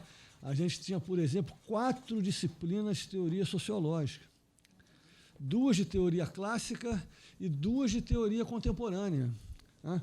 Fui aluno do Machado, fui aluno da Elisa, fui aluno de vários colegas, dos quais eu fui colega depois aqui, que tinham um enorme interesse pela teoria sociológica. Agora, era tal coisa. Eu acho que esse não era um problema do UPERJ, mas havia uma produção contemporânea naquele momento, fora do Brasil, que ainda estava sendo aos poucos internalizada. Então, a gente teve alguns cursos muito rigorosos e com um domínio muito das obras dos autores que estavam sendo dadas, inclusive da bibliografia secundária, na teoria clássica. Max Weber, Durkheim, Tocqueville, Zimmel não entrava no currículo, não sei por que exatamente, mas eram os autores que eram centrais, eram esses 4. Mas, embora não houvesse um controle tão grande da bibliografia contemporânea, Giddens, Habermas, Bourdieu, havia um esforço enorme dos professores da casa para apresentar isso a si mesmos e aos alunos, né? Eu tive, por exemplo, Habermas com Carlos Rosenbaum, né? Que era uma coisa pouco de se esperar, não é verdade? Mas o Carlos leu, estudou o Habermas para dar aula para a gente. Era uma coisa muito interessante nesse sentido, o esforço que a casa fazia exatamente para pôr a gente em contato com essa bibliografia. E a gente não sabia na época, acho que ninguém sabia, mas, na verdade, o que estava acontecendo nesse momento era o desenvolvimento daquilo que o Jeffrey Alexander, num artigo que ficou muito conhecido, foi publicado na Revista Brasileira de Ciências Sociais, em 1987, chamava de um novo movimento teórico. A gente não sabia, mas já estava acabando esse negócio, né? Porque as obras importantes do novo movimento teórico, quando eu entrei para cá, já estavam praticamente todas publicadas. Talvez a última fosse a do Giddens, de 86, a Constituição da Sociedade. E depois disso, claro, várias coisas foram publicadas, o debate seguiu, mas o movimento enquanto tal, que era uma coisa muito descentrada, vários autores tentando misturar a teoria clássica com as teorias dos anos 60, fazer novas sínteses teóricas, como Alexander as denominava. Então, eu fui apresentado a isso aqui. Eu fiquei tão interessado que eu resolvi estudar isso mais e fui fazer meu doutorado fora. Eu vinha do marxismo, bastante marxista, digamos assim, não vou dizer ortodoxo porque é feio, né? Mas era marxista no sentido de ser a minha orientação intelectual fundamental, tinha mais a ver com a política do que propriamente com o estudo das ciências sociais. Eu cheguei nas ciências sociais, na verdade, pela política. Eu queria fazer outra coisa da vida, cheguei à conclusão que ia ser melhor sociólogo do que a outra coisa. Fiz o curso de História e me inscrevi em Filosofia na UFRJ. Eu não sei porque que eu não pensei em Sociologia originalmente, mas quando eu cheguei na História, eu descobri que não era historiador, que, na verdade, eu estaria mais próximo do que as pessoas chamavam de Sociologia, não por acaso, porque eu gostava muito de pensar em teoria, né?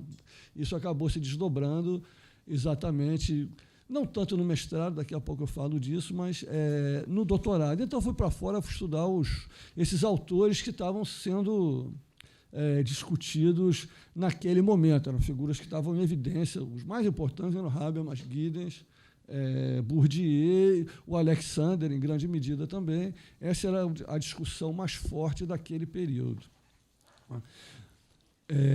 Eu também estava, mas a minha dissertação de mestrado não foi sobre isso. Embora eu utilizasse já bastante esses autores na tese, isso é outra coisa que eu acho que o UPES teve um papel importante nesse sentido. A tese, o Vanderlei vai lembrar, porque ele teve na banca de qualificação, era sobre intelectuais na América Latina, que era uma coisa que estava começando a ser discutida de verdade no Brasil. O Fernando Ricochet, o Guilherme Donel passaram por aqui, mas esse não era um tema que realmente as pessoas dominassem naquele momento. Havia uma literatura grande sendo publicada, Richard Morse, O Espelho de Próspero, A Cidade das Letras, do Angel Rama, o Caliban, do Retamar. Essas coisas estavam sendo todas publicadas em português naquele momento, mas ainda não havia consolidado uma área de interesse. O Vanderlei tinha interesse, o Zé Murilo tinha muito interesse nisso, o Werneck tinha interesse nisso. Eu fiz uma dissertação de mestrado sobre isso, mas já tentando mobilizar a discussão da teoria sociológica. Depois foi ganhando corpo, eu acho que no Brasil, de uma maneira mais geral. Não sei se hoje é uma área realmente consolidada de estudo, América Latina, sobretudo do ponto de vista do pensamento latino-americano, mas era, de qualquer maneira, uma discussão que dialogava, com que era também muito forte nessa casa, né? Que era o pensamento, o chamado, estranhamente, porque eu não sei porque que se chama assim, de pensamento social brasileiro. Não é? Tanto Werneck quanto Vanderlei trabalhavam muito nessa perspectiva, outros colegas da casa também faziam isso. Então, e de alguma maneira era uma discussão que não era exatamente teoria, mas também se pretendia um pensamento mais geral sobre o que seria o pensamento, a relação do Brasil com a modernidade, esse tipo de coisa, que, de alguma maneira, tem uma comunicação, né? Eu, pelo menos, tentei fazer, de alguma maneira, esse diálogo posteriormente entre essa área e as discussões mais gerais da teoria sociológica, teorias da modernidade, esse tipo de coisa. Agora, tinha uma outra coisa aqui que eu acho que era muito importante e que, infelizmente, se perdeu. Porque a teoria sociológica, eu vou falar daqui a pouco, eu acho que se manteve como um elemento forte no UPERJ e no IESP desde então. Mas havia uma outra área que se chamava, o pessoal que dava aula aqui certamente vai se lembrar, que era... ai, meu Deus, esqueci agora o nome. Era Estudos Substantivos de Sociologia, que, para mim, foi uma coisa absolutamente fantástica, fantástica. Né? Primeiro porque eu vinha da história, então não era eu gostava de teoria, lia Marx, Gramsci, Lenin, essas coisas assim, né? História do Brasil, mas eu não tinha o domínio da sociologia enquanto uma disciplina, que era uma coisa, de um lado, muito americana, e, de outro lado, até mesmo tinha uma parte do marxismo que fazia isso, um pouco na Europa, um pouco nos Estados Unidos, mas conformando áreas de pesquisa muito específicas. E a gente tinha um ano de curso de estudos substantivos de sociologia. Eu estudei feminismo, eu estudei sociologia urbana, estudei sociologia política, estudei sociologia dos intelectuais, estudei sociologia agrária, fui ler Chayanov, né? Ninguém lembra mais quem é Chayanov, mas eu li aqui. Né? E o que foi para mim, na verdade, uma formação de sociologia absolutamente rigorosa dentro de um ano, porque o curso era dividido em 3 ou 4 módulos. Então, cada professor ia lá e dava a sua especialidade. O Machado me deu sociologia urbana, não me lembro se provavelmente Elisa me deu sociologia política. Então, a gente tinha acesso a uma bibliografia muito consolidada, muito disciplinar, que até então, porque isso depois se perdeu um bocado, infelizmente, mas isso dava a cara da disciplina de sociologia, e quem passava por aqui tinha esse domínio da sociologia norte-americana do século XX e do marxismo, que também trabalhava com essa perspectiva, né, com áreas específicas de pesquisa. O que, do ponto de vista da minha formação, e eu acho que a gente talvez possa pensar, eu nunca mais falei nisso, mas eu tenho sempre isso na minha cabeça, em retornar alguma coisa parecida para o nosso curso, talvez em outro formato, porque eu acho que isso dá uma pegada disciplinar muito sistemática e que eu acho que continua sendo, e talvez tenha voltado a ser ainda mais importante recentemente, na medida que a disciplina cresceu muito, mas é bastante amorfa. Né? A gente ninguém sabe o que é sociologia, ninguém sabe direito hoje o que é sociologia. Né? E a gente sabia porque tinha esse corte muito específico que era ensinado aqui também de uma maneira bastante sistemática. Enfim, então, isso eu estou falando um pouco da minha passagem como estudante aqui, né, em grande medida. Depois eu voltei em 87, dei esse curso e vim trabalhar aqui em 2000.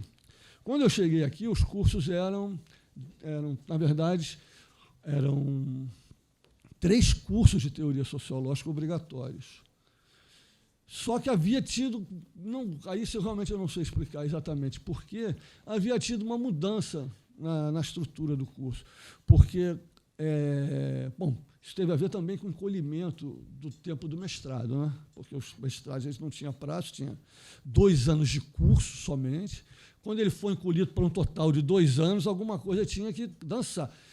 Temas substantivos de sociologia já não existiam, e a teoria foi reorganizada de modo tal que ficaram as 2 teorias clássicas e uma teoria contemporânea.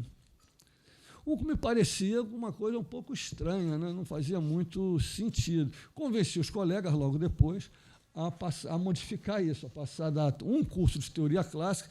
Foi necessário dar uma espremida em todos os clássicos, ainda mais já tinha Zimmel na bibliografia, mas espremeu os 5 no primeiro semestre, e a gente passou, então, a trabalhar com 2 teorias contemporâneas. Eu acho que os meus colegas mais velhos ficaram felizes, porque já não precisavam ficar se ocupando nesse negócio, já que eu queria tanto dar os cursos, que eu me virasse com as teorias contemporâneas, o que aconteceu durante um bom tempo, não é isso? Então, e a gente seguiu assim. O problema é o seguinte, isso eu acho que teve consequências do ponto de vista do currículo. A verdade é que, depois dessas grandes sínteses dos anos 70, 80, desse novo movimento teórico, a teoria sociológica um pouco que se quebrou. Eu diria que, desde então, houve muito pouca coisa de relevante publicada. É uma afirmação bastante forte, talvez, mas eu acho que, talvez com algumas exceções, mas, no fundamental, a teoria sociológica não foi capaz de reproduzir, com o vigor que se tinha antes, paradigmas que servissem para um diálogo que fosse equivalente ao que você tinha tanto com os clássicos quanto que você tinha no século XX. Isso aí, eu acho que houve uma perda muito grande de substância, e o que a gente tem, a partir dos anos 90, sobretudo, são epígonos. Autores que não têm, que eu acho que vão ficar na poeira da história, a maioria deles, infelizmente, para o mal, para o bem. Né? E, ao mesmo tempo, também não se discute muito o que veio antes. Você tem algumas escolas por aí tentando fazer uma discussão, mas eu não acho que elas tenham o vigor nem um núcleo substantivo relevante o suficiente para a gente equivaler elas ao que veio antes.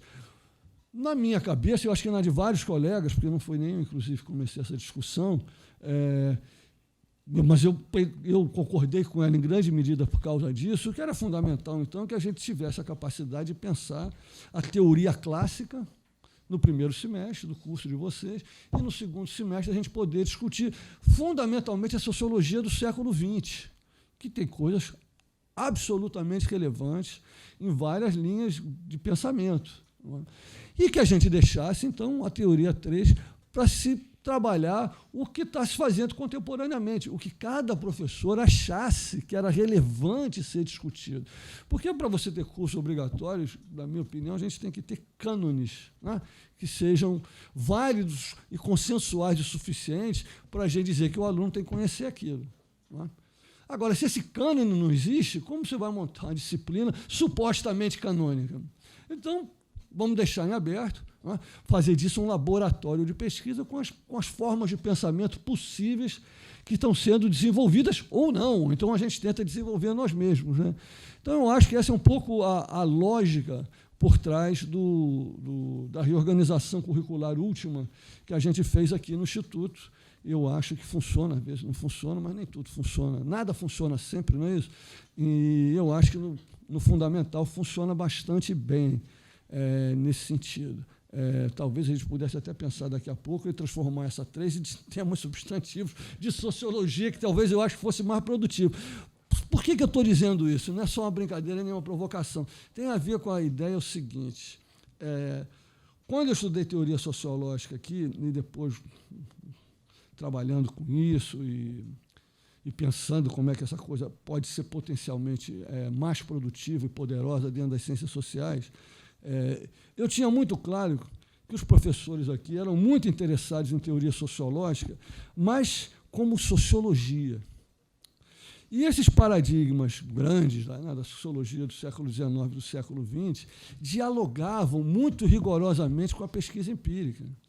Você não vai pegar em Marx, Weber, Durkheim, Parsons, Schutz, Gramsci, ou, sei lá, podemos enumerar vários outros, que não fossem discussões que estivessem voltadas fundamentalmente para um diálogo com a pesquisa empírica, e, em particular, e esse era o objeto das temas substantivos de sociologia, que não tivessem interessados num diálogo com as teorias que o Merton chamou de médio alcance.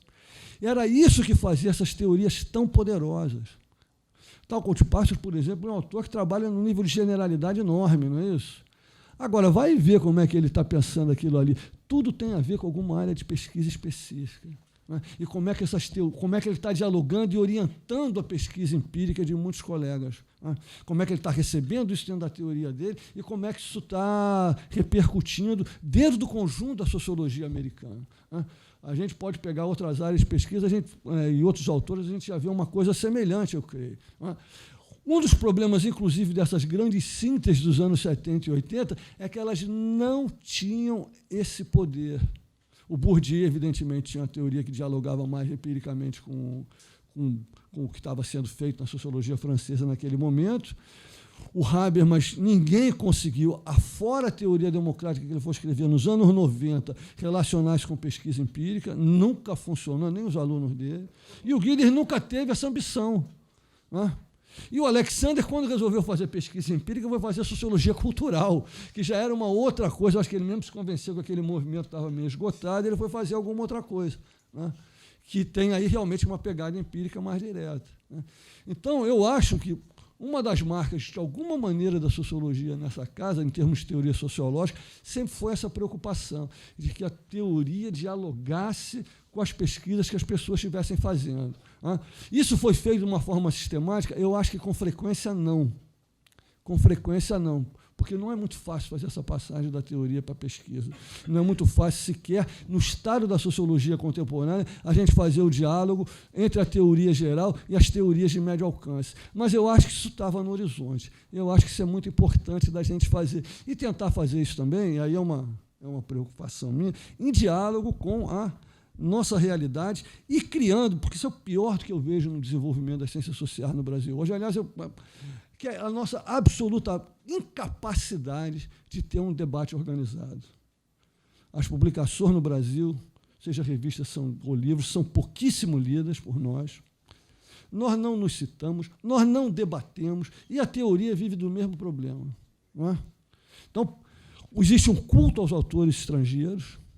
as pessoas têm dificuldade em produzir aqui e a reconhecer a produção aqui. Não quero voltar para a antiga discussão sobre a dependência intelectual, mas esse problema persiste.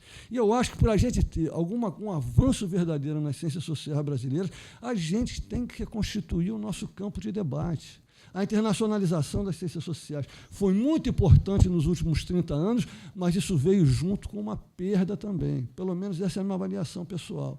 Eu acho que uma tarefa urgente que a gente tem é superar esse tipo de coisa. Não é possível que os artigos sejam publicados, que os livros sejam publicados, eles não são sequer resenhados. Como é possível isso, uma comunidade que se diz altamente estabelecida do ponto de vista científico? Tem alguma coisa que está complicada aí. Eu acho que tem a ver com a forma como a pós-graduação acabou, não no início sendo estruturada, porque a pós-graduação nessa casa, por exemplo, implicou um nível alto de debate, a fundação da Unpox tem a ver com isso, mas com o crescimento da área, um esforço talvez exagerado, um pouco de internacionalização, isso foi se perdendo. Então, eu acho que, do ponto de vista da teoria em particular, essa eu acho que é uma tarefa muito fundamental que a gente tem para desenvolver. Eu queria terminar só fazendo uma observação também. Já mencionamos aqui, gostemos ou não, né? Avaliamos o governo dele, o que aconteceu com ele depois. Da forma que quisermos avaliar, já se mencionou o nome do Sérgio Cabral aqui, que foi fundamental para a sobrevivência dessa casa. Assim como o reitor da UERJ, na época, o Vieira Alves, o professor Vieira Alves, que foi quem bancou a nossa transição para lá, no momento de crise aguda. O Instituto realmente estava prestes a acabar. Eu tinha minhas dúvidas, eu não estava aqui nesse momento sobre a nossa passagem para a UERJ, mas foi realmente o pulo do gato, era a possibilidade que havia. Eu acho que nós estamos muito bem, muito felizes hoje na universidade, faltando aprofundar a nossa integração com a universidade na sua totalidade. Isso eu acho que é uma tarefa que a gente também institucionalmente tem pela frente. Mas eu queria mencionar uma outra pessoa. Foram muitas as pessoas que ajudaram o Instituto, mas foram muitas mesmo. Isso se deve ao fato de que conheciam no velho IUPERJ alguma coisa fundamental nas ciências sociais brasileiras e que valia a pena a gente fazer todo o esforço que a gente fez para que ele fosse preservado. Mas tem uma pessoa singular que eu também gostaria de mencionar aqui, que é o Luiz Fernandes, professor Luiz Fernandes da PUC e da UF, presidente da FINEP, que nos apoiou intensamente a nossa pesquisa e apoiou intensamente a pós-graduação do IUPERJ. E nos ajudou muito na transição também com apoio, com os convênios da FINEP, quando a gente veio para a UERJ. Então, eu não queria deixar de mencionar que, além de ser meu amigo pessoal, é um amigo fundamental dessa casa aqui, e que bom que deu tudo certo, ou está ainda dando tudo certo, e nós estamos podendo hoje aqui nos reunir. Obrigado.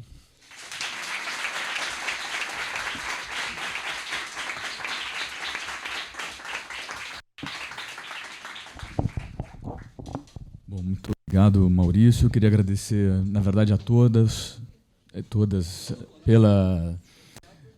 pelas falas, pelas reflexões. Acho que tivemos uma linda e bela sessão, com um mapa bastante interessante, né, do que foi, do que é e do que virá a ser, talvez, do que já está sendo a sociologia no IUPERJ, no IESP, né, que é, felizmente, muito mais do que estratificação, né? A ciência política é muito mais que partido, não é bem, Vanderlei? Mas o fato é que recebemos nos últimos dias, eu só queria falar isso para a gente ir para o coffee break e convocar outra sessão, uma série de felicitações também de outros programas, no Rio de Janeiro, da UENF, pessoalmente registrado aqui, do IFIX, também da UF, né, de outras instituições do Rio, inclusive da Associação Internacional de Sociologia, pela sua presidência, pelo aniversário do programa de Sociologia, que depois tive que explicar que, na verdade, não é exatamente o aniversário dos 50 anos do programa de Sociologia, mas eu acho que esse é o dado interessante. Nós estamos comemorando 50 anos da pós-graduação, né? E não importa a data exata, o importa que, na verdade, apesar das especificidades dessas linhas, dessas pesquisas da sociologia ou da política que discutimos na manhã, estamos comemorando algo maior, que é também o Instituto, que é também essa casa. Longa vida ao IESP.